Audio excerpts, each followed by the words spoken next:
പിന്നെ നമ്മൾ ഇത് ഓണാക്കാൻ പോവുകയാണ്. ഓണാക്കുമ്പോൾ കംപ്രസർ വർക്ക് ചെയ്യണമെന്നുള്ള കാര്യങ്ങളൊക്കെ നോക്കാം.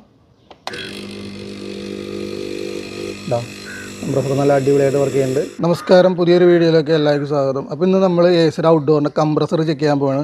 അപ്പോൾ നമ്മുടെ ഈ കംപ്രസർ നല്ലതാണോ ചീത്തയാണോ എന്ന് എങ്ങനെ എളുപ്പത്തിൽ ചെക്ക് ചെയ്യാമെന്നുള്ളതാണ് ഇന്നത്തെ വീഡിയോ. അതുപോലെ തന്നെ നമുക്ക് കംപ്രസർ എങ്ങനെ ഡയറക്റ്റ് വർക്ക് ചെയ്യിപ്പിക്കുക എന്നുള്ളതും ഇന്നത്തെ വീഡിയോയിൽ നമ്മൾ ഉൾപ്പെടുത്തിയിട്ടുണ്ട്. നമ്മൾ ഇതുപോലത്തെ കുറേ ഉപകാരപ്രദമായ വീഡിയോസൊക്കെ അപ്ലോഡ് ചെയ്യുന്നതാണ്. അപ്പോൾ നമ്മുടെ ചാനൽ ആദ്യമായി കാണുന്നവർ ചാനൽ സബ്സ്ക്രൈബ് ചെയ്യാൻ, ലൈക്ക് ചെയ്യാൻ, ഷെയർ ചെയ്യാനും കമൻറ്റ് ചെയ്യാനും മറക്കരുത്. അപ്പോൾ നമുക്ക് എങ്ങനെയാണ് നമ്മുടെ കംപ്രസർ എളുപ്പത്തിൽ ചെക്ക് ചെയ്യണമെന്ന് മനസ്സിലാക്കാം. അതുപോലെ തന്നെ ഇത് ഡയറക്റ്റ് എങ്ങനെ വർക്ക് ചെയ്യിപ്പിക്കുക എന്നുള്ളതും ഈ വീഡിയോയിലൂടെ നിങ്ങൾക്ക് മനസ്സിലാക്കാൻ സാധിക്കും. അപ്പോൾ കംപ്രസറിൻ്റെ മുകളിലായിട്ട് ഈ ഒരു കവറും നമുക്ക് CSR എന്ന് മാർക്ക് ചെയ്തിട്ടുണ്ട്. C കോമൺ ആയിട്ടും S സ്റ്റാർട്ടിംഗ് ആയിട്ടും R റണ്ണിങ്ങും ആയിട്ടാണ് വർക്ക് ചെയ്യുന്നത്. ഈ CSR നോക്കിയിട്ടാണ് നമ്മൾ കണക്ഷൻ കൊടുക്കുന്നത് കംപ്രസറിലേക്ക്. അപ്പോൾ നമുക്കിത് ആദ്യം ചെക്ക് ചെയ്തതിന് ശേഷം എങ്ങനെയാണ് ഇത് ഡയറക്റ്റ് വർക്ക് ചെയ്യിക്കുന്നത് എന്നുള്ള കാര്യങ്ങളൊക്കെ പറഞ്ഞുതരാം. അപ്പോൾ നമുക്ക് ആദ്യം ഈ CSR ഒന്ന് ചെക്ക് ചെയ്യാം. അപ്പോൾ ഈ രീതിയിലാണ് 3 ടെർമിനൽ വന്നിരിക്കുന്നത് CSR. അപ്പോൾ നമ്മുടെ എസിയുടെ കംപ്രസർ ചെക്ക് ചെയ്യാനായിട്ട് നമ്മളൊരു ഗ്ലാം മീറ്റർ എടുത്തിട്ടുണ്ട്. അപ്പോൾ ഗ്ലാം മീറ്റർ നേരെ കണ്ടിന്യൂറ്റിയിലേക്ക് ഇടാം. അതുപോലെ കണ്ടിന്യൂറ്റിയിലേക്ക് ഇട്ട ശേഷം ബീപ്പ് സൗണ്ട് കേൾക്കുന്നുണ്ടോ നോക്കാം. അപ്പോൾ നമുക്ക് കംപ്രസറിൻ്റെ ടെർമിനലൊന്ന് ചെക്ക് ചെയ്യണം. അപ്പോൾ അതിനായിട്ട് ഇവിടെ 3 ടെർമിനൽ വന്നിട്ടുണ്ട് CSR. അപ്പോൾ നമുക്ക് ഈ CSR ഒന്ന് ഈ ഗ്ലാം മീറ്റർ വെച്ച് ചെക്ക് ചെയ്ത് നോക്കാം. അപ്പോൾ നമുക്ക് ഈ ഗ്ലാം മീറ്റർ ഇവിടെ വെക്കാം. അപ്പോൾ ആദ്യം നമ്മൾ Cയും Sയും തമ്മിൽ കണ്ടിന്യൂറ്റി നോക്കാം. അപ്പോൾ ബീപ്പ് സൗണ്ട് കേൾക്കുന്നുണ്ട്. അതുപോലെ Cയും Rയും തമ്മിൽ കണ്ടിന്യൂറ്റി നോക്കാം. അപ്പോഴും ബീപ്പ് സൗണ്ട് കേൾക്കുന്നുണ്ട്. Sയും Rയും തമ്മിൽ കണ്ടിന്യൂറ്റി നോക്കാം. അപ്പോഴും ബീപ്പ് സൗണ്ട് കേൾക്കുന്നുണ്ട്. Sയും Cയും തമ്മിൽ കണ്ടിന്യൂറ്റി നോക്കാം. അപ്പോഴും ബീപ്പ് സൗണ്ട് കേൾക്കുന്നുണ്ട്. അപ്പോൾ കംപ്രസർ ഷോർട്ടല്ല എന്ന് മനസ്സിലാക്കാം. അതുപോലെ തന്നെ Rയും Cയും തമ്മിൽ നോക്കാം. Rയും Sയും തമ്മിൽ നോക്കാം. അപ്പോഴൊക്കെ നമുക്ക് ബീപ്പ് സൗണ്ട് കേൾക്കുന്നുണ്ട്. അപ്പോൾ കംപ്രസർ ടെർമിനൽ ഷോർട്ടല്ല എന്ന് മനസ്സിലാക്കാം. അതുപോലെ തന്നെ നമ്മുടെ കംപ്രസറിൻ്റെ ടെർമിനൽ ബോഡി ആയിട്ട് ഷോർട്ടാണെന്ന് അറിയാനായിട്ട് നമുക്ക് ചെക്ക് ചെയ്ത് നോക്കാം. അപ്പോൾ ഇതുപോലെ ഒന്ന് ബോഡി ഒന്ന് ഉരച്ച് കൊടുക്കാം. പെയിൻറ്റ് കളഞ്ഞ് നോക്കാം. നന്നായിട്ട് പെയിൻറ്റ് കളഞ്ഞ ശേഷം ബോഡിയും ടെർമിനലും തമ്മിൽ ഷോർട്ടാണെന്ന് നമുക്ക് ചെക്ക് ചെയ്യാം. Cയും ബോഡിയായിട്ട് ടച്ച് ചെയ്യാം. അപ്പോൾ ബീപ്പ് സൗണ്ട് കേൾക്കുന്നില്ല, കണ്ടിന്യൂറ്റി കാണിക്കുന്നില്ല. അപ്പോൾ ഷോർട്ടല്ലാന്ന് മനസ്സിലാക്കാം. അതുപോലെ Sയും ബോഡിയും തമ്മിൽ നോക്കാം. അപ്പോഴും ബീപ്പ് സൗണ്ട് കേൾക്കുന്നില്ല, കണ്ടിന്യൂറ്റി കാണിക്കുന്നില്ല. Rയും ബോഡിയും തമ്മിൽ നോക്കാം.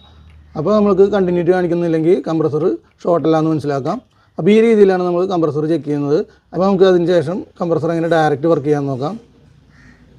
നമ്മൾ ഈ കംപ്രസർ ഡയറക്റ്റ് വർക്ക് ചെയ്യിക്കുമ്പോൾ അതിനുവേണ്ടി നമ്മളൊരു 36ൻ്റെ കപ്പാസിറ്റർ എടുക്കുന്നുണ്ട്. അപ്പോൾ കപ്പാസിറ്ററിൽ ഈ രീതിയിൽ വയറിങ് കൊടുക്കണം. ഇത് സ്റ്റാർട്ടിങ്ങിൽ കൊടുക്കാനായിട്ട് ഒരു വൈറ്റ് വയർ, അതുപോലെ തന്നെ റണ്ണിങ് കറണ്ടിൽ കൊടുക്കാനായിട്ട്. അപ്പോൾ നമ്മളിത് ഡയറക്റ്റ് കറണ്ടിലേക്ക് കൊടുക്കും.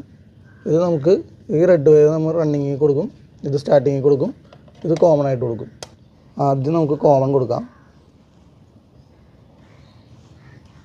നമ്മൾ കോമൺ കണക്ട് ചെയ്തിട്ടുണ്ട്. അതിന് ശേഷം നമ്മൾ സ്റ്റാർട്ടിങ് കൊടുക്കുകയാണ്. സ്റ്റാർട്ടിങ് ഇതുപോലെ കൊടുത്തിട്ടുണ്ട്. നമുക്ക് റെഡ് വയർ റണ്ണിങ് കൊടുക്കാം. അപ്പോൾ നമ്മൾ ഇതുപോലെ കണക്ഷൻ കൊടുത്തിട്ടുണ്ട്. കോമൺ, റണ്ണിങ്, സ്റ്റാർട്ടിങ് 3 വയറും കൊടുത്തിട്ടുണ്ട്. നമ്മൾ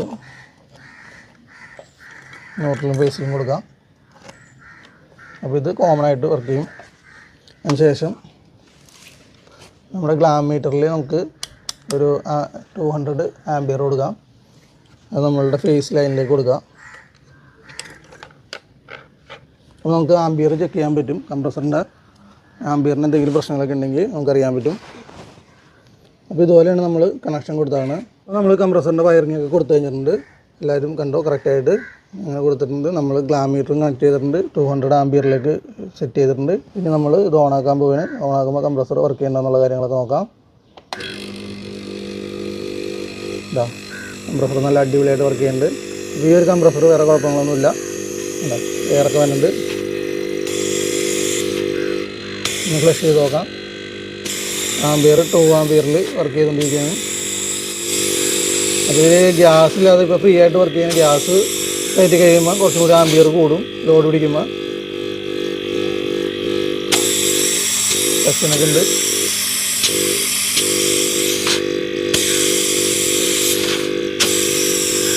ഈ രീതിയിലാണ് നമ്മൾ കണക്ഷൻ കൊടുത്തേക്കുന്നത്. ഈ രീതിയിൽ നമുക്ക് എളുപ്പത്തിൽ കംപ്രസർ ഡയറക്റ്റ് വർക്ക് ചെയ്യിപ്പിച്ചിട്ട് കംപ്ലൈൻ്റ് ആണെന്നൊക്കെയുള്ളത് കണ്ടുപിടിക്കാൻ സാധിക്കും. ഈ കംപ്രസർ ഓക്കെയാണ്, വർക്ക് ചെയ്യുന്നുണ്ട്.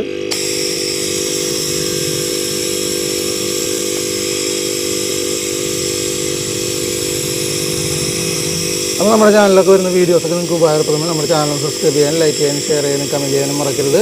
ഇതുപോലുള്ള വീഡിയോകൾ നമ്മുടെ ചാനൽ വീണ്ടും അപ്ലോഡ് ചെയ്യുന്നതായിരിക്കും. അപ്പോൾ മറ്റൊരു വീഡിയോയുമായിട്ട് ഉടനെ കാണാം.